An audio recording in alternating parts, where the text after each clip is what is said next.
Selamat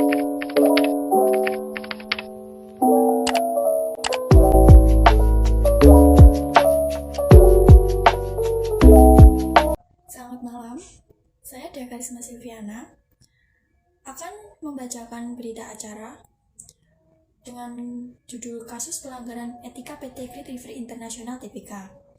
Yang pertama, saya akan membacakan sejarah atau asal-usul PT Great River International ini.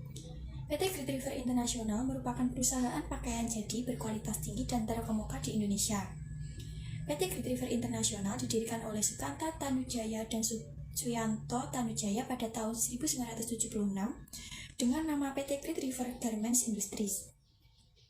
Kemudian pada tahun 1996 berganti nama menjadi PT Great River International. Pada awalnya, PT Great River International mengalami perkembangan yang sangat pesat. Hal ini ditandai dengan diperolehnya beberapa kali penghargaan dari majalah Asia Money dan berhasil lulus sertifikasi ISO 9002 untuk Quality Management. Namun, mulai tahun 2002, PT Great River International mulai mengalami kesulitan keuangan dengan mengajukan permohonan penundaan kewajiban pembayaran utang atau PKPU ke Pengadilan Niaga. Kasus ini, pada tahun 2005, salah satu pemegang saham PT Great River International Tbk mengajukan diadakannya Rapat Umum Pemegang Saham Luar Biasa atau RUPSLB untuk menindaklanjuti hasil audit investigasi akuntan publik, yaitu oleh Amir Abadi, Yusuf, dan Mawar. Dalam RUPLSB tersebut akan dimintakan persetujuan pelaksanaan kuasi reorganisasi terhadap hasil audit investigasi terhadap perseroan yang dilakukan oleh KAP Amir Abdul 6 telah membekukan izin akuntan publik Justinus Aditya Sidarta selama 2 tahun karena terbukti melakukan pelanggaran terhadap standar profesi akuntansi publik atau SPAP berkaitan dengan laporan audit atas laporan keuangan konsolidasi PT Great River tahun 2003. Dalam konteks skandal keuangan di atas, trik-trik rekayasa tersebut apakah mampu terdeteksi oleh akuntan publik yang mengaudit laporan keuangan tersebut? Atau sebenarnya telah terdeteksi namun auditor justru ikut mengamankan praktik kejahatan tersebut? Apabila yang terjadi auditor tidak mampu mendeteksi trik rekayasa laporan keuangan, maka yang menjadi inti akuntan publik ikut mengamankan praktik rekayasa tersebut. Seperti yang terungkap juga pada skandal yang menimpa Enron Anderson, maka inti permasalahannya adalah independensi auditor tersebut.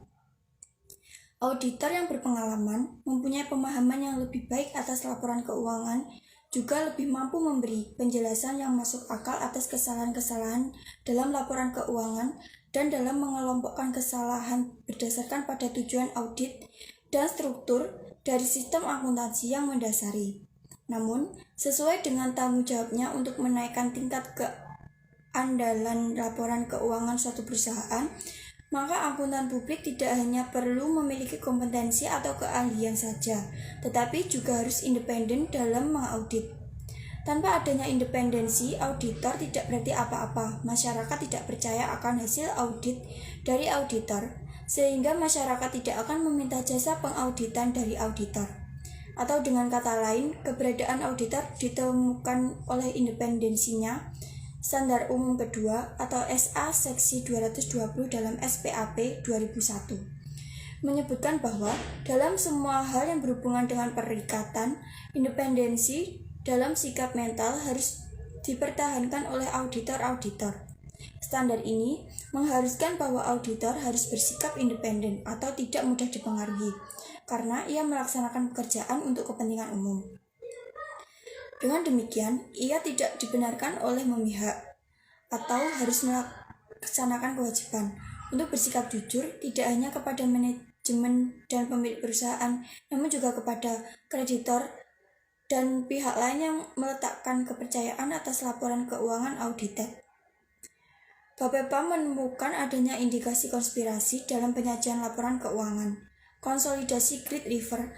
Tak tertutup kemungkinan akuntan publik yang menyajikan laporan keuangan Great River itu ikut menjadi tersangka.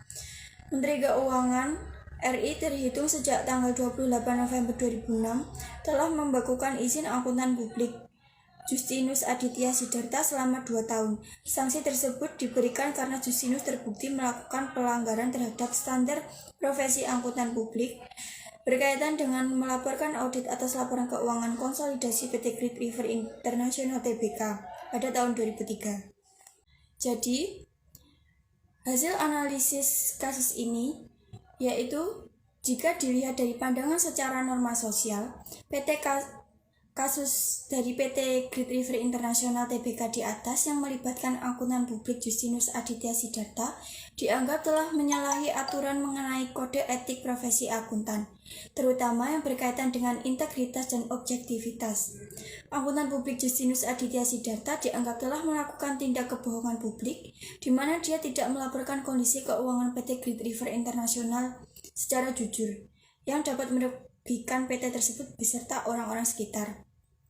Yang kedua, ada pandangan secara norma hukum, yaitu dalam menjalankan profesinya, seorang akuntan di Indonesia diatur oleh suatu kode etik profesi dengan nama Kode Etik Ikatan Akuntan Indonesia.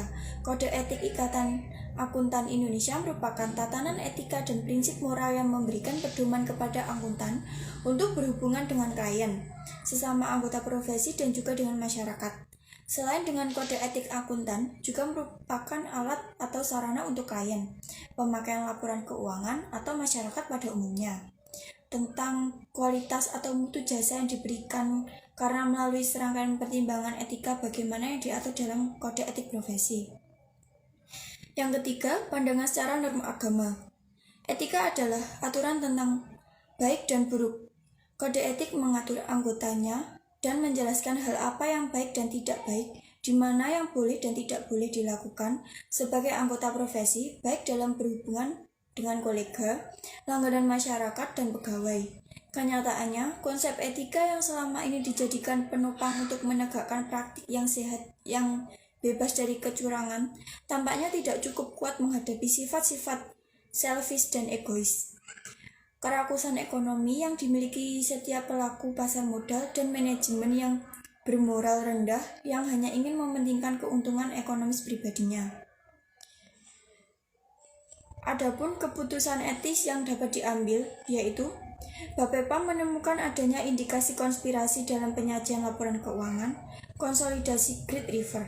Tak tertutup kemungkinan akuntan publik yang menyajikan laporan keuangan Great River itu ikut menjadi tersangka.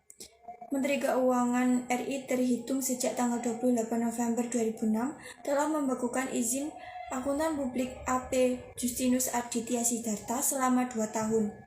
Sanksi tersebut diberikan karena Justinus terbukti melakukan pelanggaran terhadap standar profesi akuntansi publik berkaitan dengan laporan audit atas laporan keuangan konsolidasi PT Great River International Tbk pada tahun 2003.